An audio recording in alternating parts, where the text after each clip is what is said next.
Sir বলেন কেন urgent phone দিয়ে রাখছেন? বস। আপনার ছেলে এত দুষ্টামি করে, পুরো স্কুল একদম অতিষ্ঠ দুষ্টামির কারণে। আরে দুষ্টামি তো বাড়িতেও করে। কই, আমি তো আপনাদেরকে ফোন দিয়ে রাখি না, আপনারা বারবার ফোন দিয়ে রাখেন কিসের জন্য? কি? আর তাছাড়া শুনেন, আপনাদেরকে তো এই মাত্র 6-7 ঘন্টা দুষ্টামি সহ্য করতে হয়, আর বাকি 18 ঘন্টা তো আমার কলিজা পিষে খায়। কই, আমি তো আপনাদেরকে বিচার দিই না, আপনারা বারবার বিচার দেন কিসের জন্য? আপনারা একটু চিন্তা করেন তো, কষ্টটা কার, আপনার বেশি না আমার বেশি? 18 ঘন্টা আমারই কলিজা খায়। কি বলেন এসব? হ্যাঁ, আর আমরা তো স্কুলে পাঠাই এই জন্য, কিছুক্ষণ সময় আপনারা সহ্য করবেন, কিছুক্ষণ সময় আমরা সহ্য করবো, এইভাবে মিলেমিশে সময়টা চলে যাবে।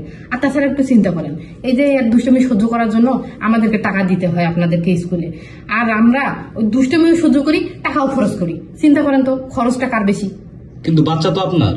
আরে এটাই তো সমস্যা, বাচ্চা আমার বাচ্চা যদি না হইতো আমিও দত্তক দিয়ে দিতাম কাউকে। কিন্তু চিন্তা করেন, যাদের বিবেক বুদ্ধি ভালো তারা কি এমন দুষ্ট বাচ্চা নিবে? আমি হইলে, আমার বাচ্চা যদি না হইতো আমি তো নিতাম না। আপনার বুদ্ধির উপর অবশ্যই আমার একটু সন্দেহ হচ্ছে, আপনি মনে হয় নিবেন।